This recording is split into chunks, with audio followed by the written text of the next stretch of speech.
Każdy z nas uwielbia produkty najwyższej jakości wprost od renomowanych marek. W końcu jesteśmy w stanie zapłacić za nie dużo większe pieniądze niż za inny, wciąż bardzo dobry produkt, którego nazwa nie jest już tak popularna, powszechnie znana czy po prostu doceniana.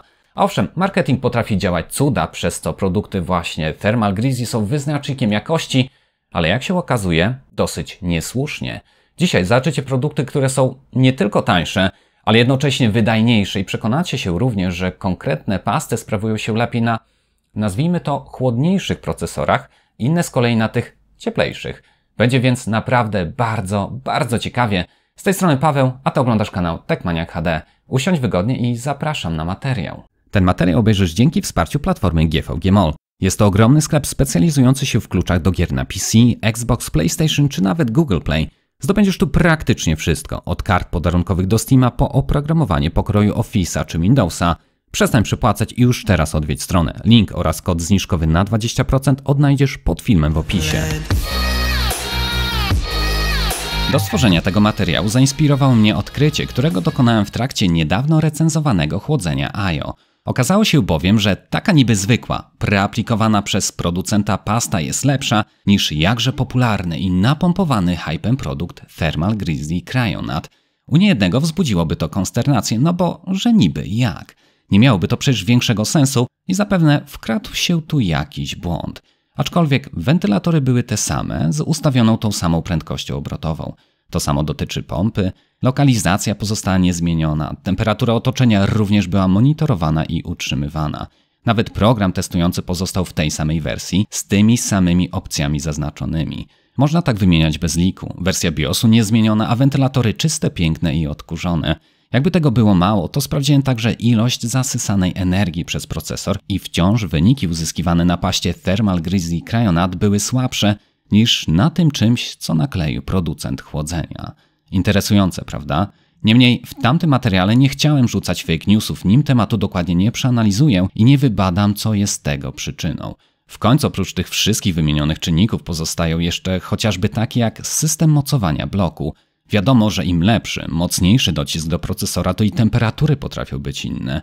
Może jest to dość dziwna analogia, ale wyobraź sobie smażenie mięsa, które znajduje się 1 mm od patelni lub które na niej zwyczajnie leży. Różnica murowana. Co więcej, zobacz co się dzieje, gdy jeszcze je dociśniesz. Skuteczność transferu ciepła gwałtownie rośnie.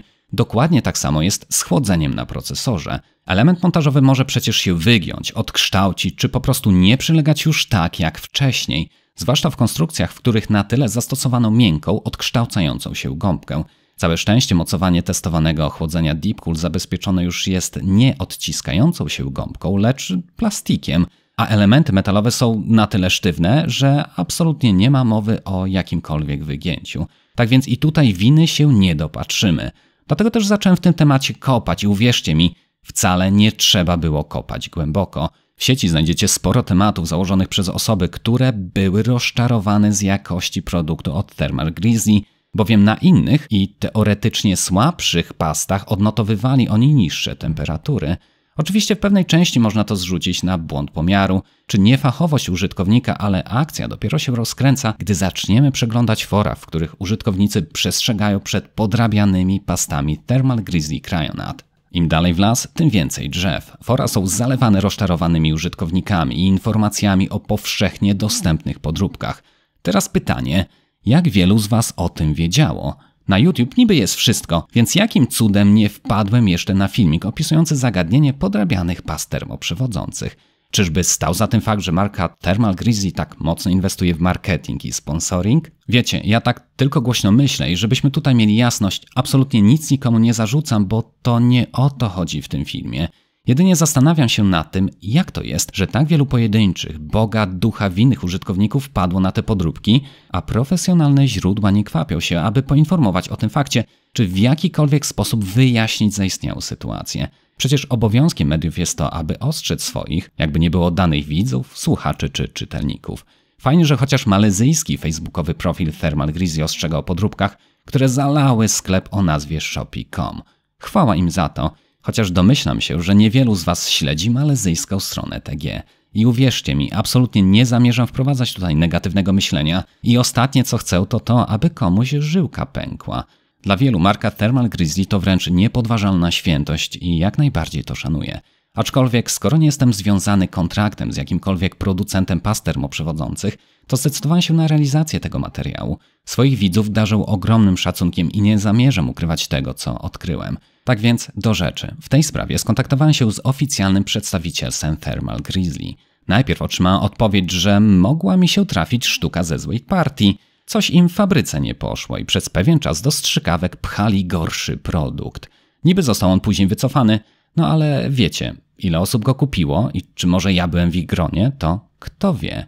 Później poprosili mnie o fotkę powierzchni procesora i podanie kodu weryfikacyjnego. Fotkę wysłałem, niestety kodu nie miałem lub nie miałem go nigdy. W kolejnej odpowiedzi otrzymałem informację, że w takim razie niewykluczone jest to, że moja sztuka to właśnie podróbka. W czasie, gdy ją kupowałem, było ich sporo na Amazonie i Newegg, a jak tam, to na pewno wszędzie indziej też się od nich roiło. Doskonale zdaję sobie sprawę, że ten temat jest niezwykle delikatny, dlatego pozwolę sobie jeszcze tutaj stanąć w obronie Thermal Grizzly. Zła partia zdarza się najznajomniejszym, a podrabiane są niemal wszystkie drogie i popularne produkty, co wcale nie jest lub zwykle nie jest winą marki. Po prostu żyjemy w takich czasach. Zaproponowano mi więc oryginalną pastę do testu, lecz takowej nawet po upływie 1,5 miesiąca nie otrzymałem. Tak więc dla porównania wyników kupiłem sam małą tubkę, ale tym razem u rekomendowanego na oficjalnej stronie Thermal Grizzly sprzedawcy. Ze względu na moją lokalizację najbardziej podpasował mi sklep Memory C. Zapłaciłem, poczekałem, wykonałem testy. Lecz nim do nich przejdziemy, przedstawmy innych zawodników, z którymi przyjdzie się mierzyć. Odezwałem się do kilku firm z prośbą o podesłanie sampli testowych. Dzięki temu otrzymane wyniki będziemy mieli z czym porównać, a przecież właśnie o to chodzi. Im więcej, tym przecież lepiej. Tak więc w zestawieniu znalazły się dwie pasty od Cooler Master. Master Gel Pro o współczynniku przewodnictwa cieplnego na poziomie 8 W na metr Kelvin, a także Master Gel Maker z 11 W. Gelit również nie poskąpił i przesłał nie tylko 2 termopady, ale co ważniejsze pastę będącą ulubienicą wielu PC builderów. Mowa tu o GC Extreme. Choć ta na papierze ma zaledwie 8,5 W, to cieszy się nieskazitelną opinią i doskonałą renomą. Zresztą sami zobaczycie dlaczego. Ostatnią otrzymaną próbką jest pasta Genesis Silicon 800. Żeby nie było, to przecież wciąż tak jakby dość mało past do testu tego kalibru, tak więc zaprzęgnąłem wszystko to, co tylko znalazłem u siebie. Sprawdziłem od taką, trochę randomową pastę Deepcool, która dorzucona była do pudełka z chłodzeniem Fryzen. Na strzykawce ani w żadnej dokumentacji nie doszukałem się dokładnie, co to w ogóle jest. No ale pasta to pasta i choć mówi się, że te dołączane do chłodzeń nie nadają się do niczego, i tak uznałem, że warto spróbować. Przynajmniej nie zaszkodzi. W otchłani mojego dziwnego pudełeczka z komputerowymi gratami znalazłem także najmniej renomowaną pastę w zestawie. Jest nią Hutixi HTWT-160. Ten produkt zapewnia przewodnictwo cieplne na poziomie, uwaga, 1,93 W. Tu się przyznam, że owe strzykawki kupiłem tak trochę niechcący, a trochę przypadkiem.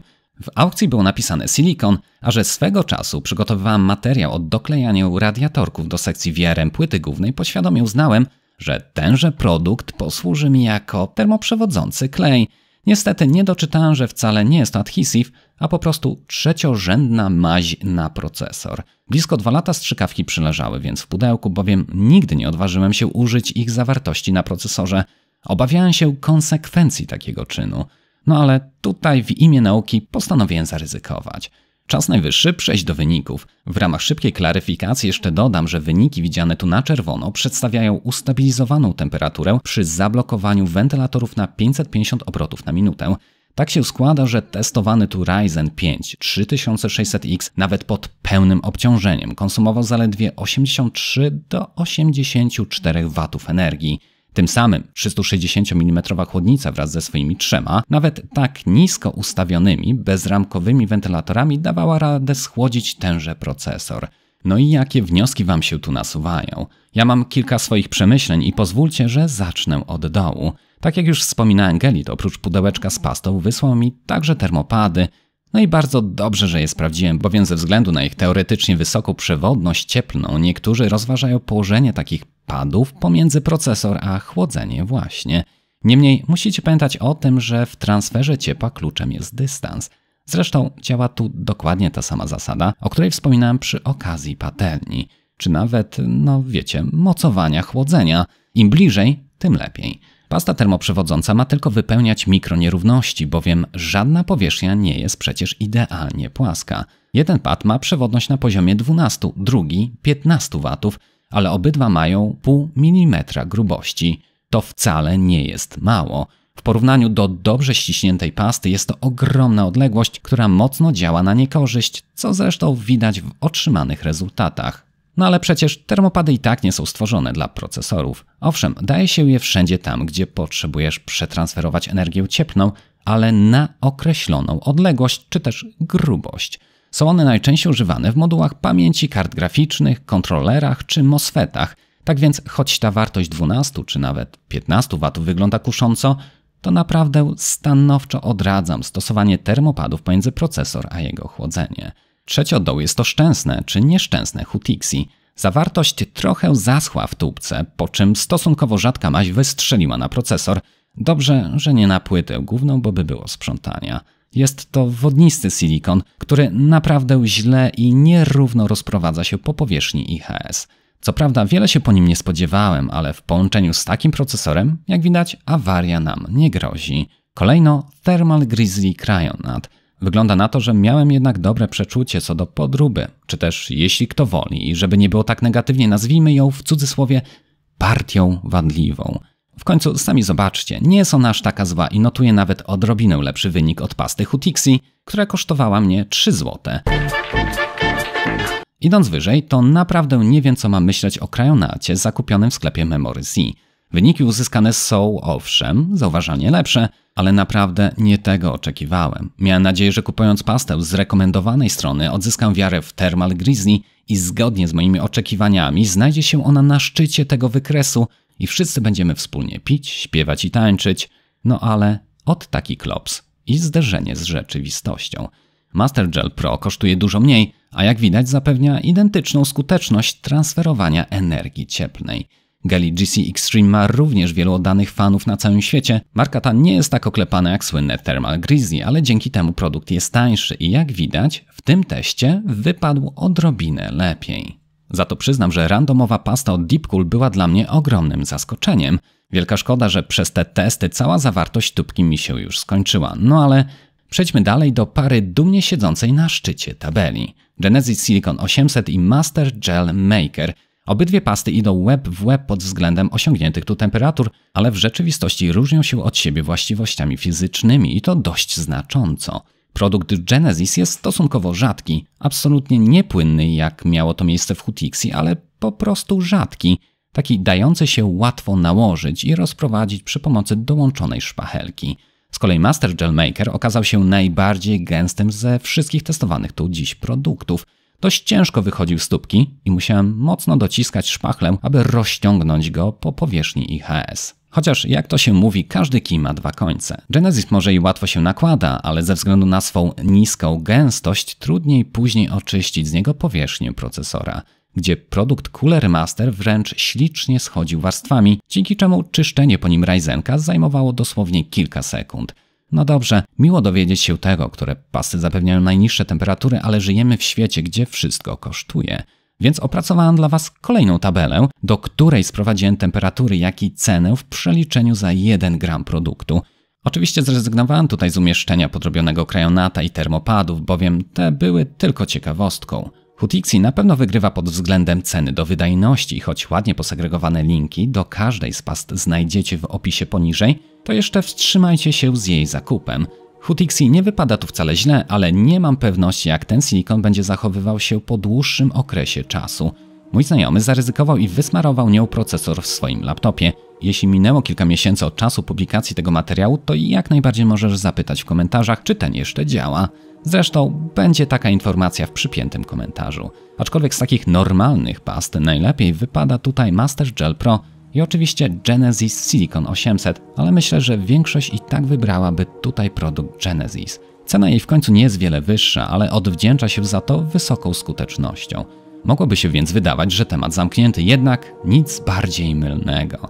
Oczywiście byłoby bardzo wygodnie z mojej strony, aby na tym etapie zakończył ten materiał, jednak moje czepialstwo i doszukiwanie się wszelkich zależności znowu wzięło górę.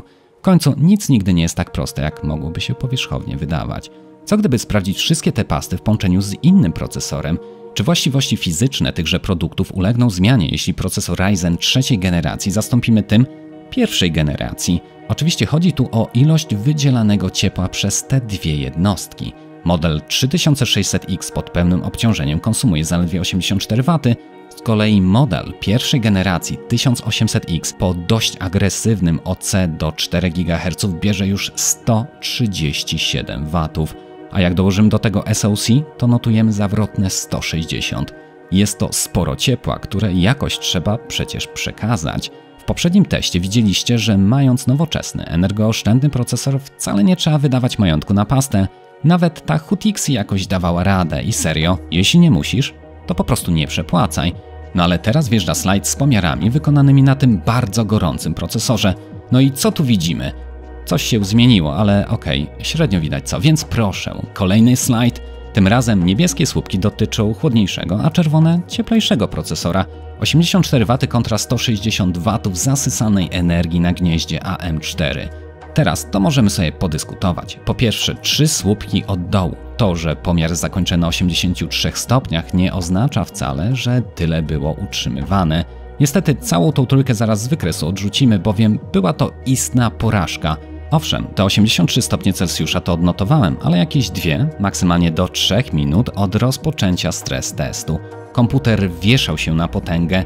10 razy próbowałem wykonać test każdej z nich, ale to nic nie dało. W takiej temperaturze biednemu Ryzenkowi po prostu brakowało stabilności. Ani termopady, ani pasta Hutixi nie nadaje się do tak wyżyłowanego i gorącego procesora. W związku z tym wjeżdżamy teraz z odchudzonym wykresem i skoro już zaczęliśmy od dołu, to kontynuujmy ten trend. W takim razie, co się stało z Genesis Silicon 800? Przecież ta pasta tak świetnie sprawowała się w transferowaniu ciepła ze średnio grzejącego się procesora, a tu jakiś ząg. Oczywiście, że wzbudziło to moje podejrzenia, dlatego kolejne 2 razy preaplikowałem pastę, wygrzewałem ją kilka godzin, a wyniki pozostawały bez zmian. Aczkolwiek tak całościowo patrząc na wykresy, to wszędzie widzimy wahania mniejsze i większe i bynajmniej nie jest to wcale żaden błąd pomiarowy. Taka jest rzeczywistość i chociaż na pierwszy rzut oka może się wydawać to zbyt zagmatwane, to odetchnijmy i zastanówmy się. Może i większość past bazuje na tych samych składnikach. Często są nimi ceramiki, syntetyczne diamenty czy metale, chociażby takie jak srebra. Jednakże pasty różnią się proporcjami dobrania każdego z nich, ale także wielkością drobin tychże składników. W końcu jest to tajemnica każdego producenta. Inaczej dobrane proporcje to inne właściwości fizyczne. Może stosowane są też jakieś dodatki, kto wie, nikt nam tej tajemnicy przecież nie zdradzi. Jak widać, pasta Genesis sprawuje się świetnie w przewodzeniu ciepła z 84W procesora, ale przy silnie nagrzewającej się jednostce robi się już mniej wesoło. Co prawda, podczas stres testów wciąż zapewniała ona stabilność i warunki były do przyjęcia, jednakże w teście na gorącym Ryzenie pierwszej generacji najlepiej wypada pasta Gelit GC Extreme oraz Deepcool. Tej drugiej nie da się kupić. Tak, to ta gratisowa dorzucona do chłodzenia o nazwie Ryzen. Ogólnie tak patrząc teraz na ten wykres, nasuwają mi się 2 wnioski. Po pierwsze, zakup pasty Thermal Grizzly Cryonaut nie ma większego sensu w przypadku, jeśli nasz procesor charakteryzuje się umiarkowanym zapotrzebowaniem na energię. Ta pasta jest droga, nie oferuje nie wiadomo jakich rezultatów dla przeciętnego użytkownika, i jest popularna. Przypuszczam, że właśnie popularność sprawia, że jest ona najprawdopodobniej najczęściej podrobianą pastą termoprzewodzącą na świecie. Czy jest to produkt zły? Otóż nie, uważam, że nie jest. Jak widać, im cieplejszy procesor, tym ta różnica bardziej się zaciera i niewykluczone, że gdybyśmy mieli robić OC na ciekłym azocie w połączeniu z procesorem, który pochłania 600 czy nawet 650 W energii, Cryonaut mógłby sprawdzać się lepiej niż wszystkie inne z tych tutaj sprawdzonych past.